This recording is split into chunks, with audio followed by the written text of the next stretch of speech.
All right, hello everybody. Welcome to week 2. We're here back at Strawberry Canyon, and we're very close to the California buckeye over here, which was plant number 1. So here we are, plant number 13.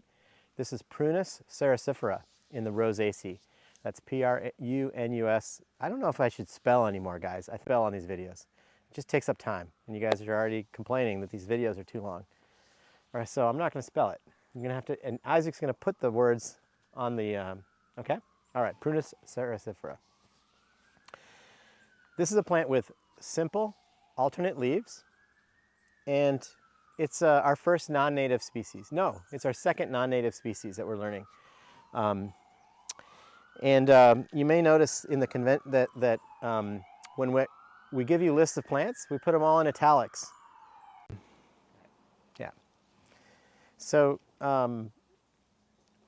in our convention, native plants are going to be italicized and non-native plants are in non-italics. So, just so you know.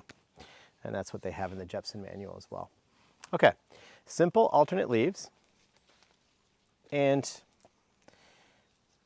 these leaves are sort of flimsy, they're deciduous, and they have serrations, very fine serrations on the tip. On the tip and on the margin. And these serrations are kind of curved towards the tip of the leaf. Go ahead. These serrations are curved towards the tip.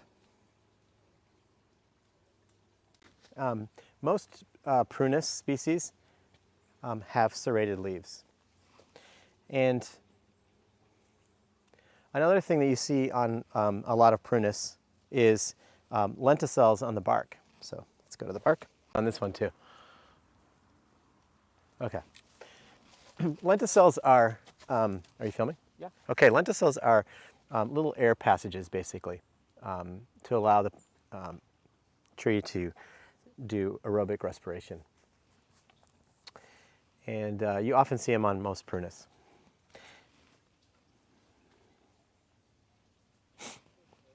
Cool spot to learn Prunus cerasifera because you can see both the varieties that you see commonly in the Bay Area.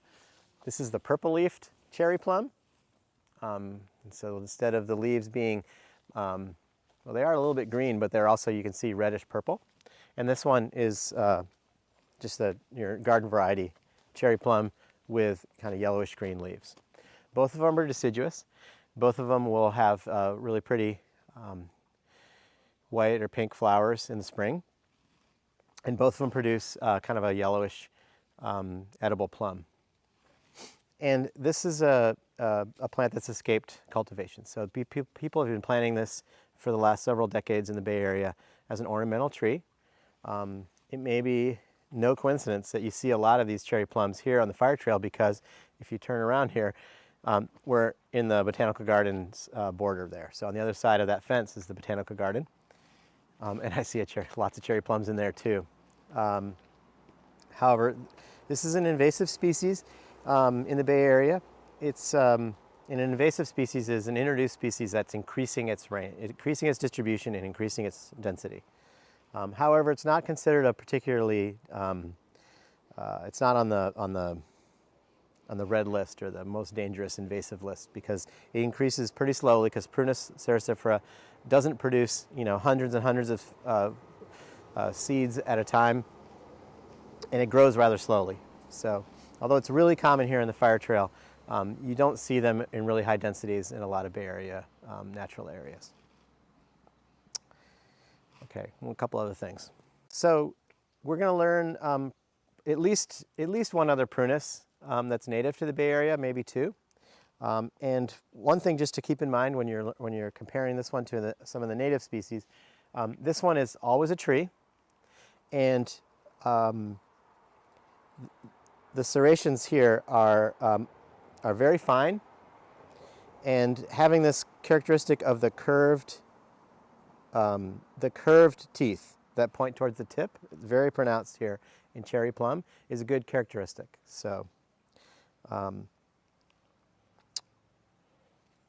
This is a simple, alternately deciduous tree with very flimsy leaves that are deciduous and these curved teeth. pointing towards the tip should get you to Prunus cerasifera in the Rosaceae.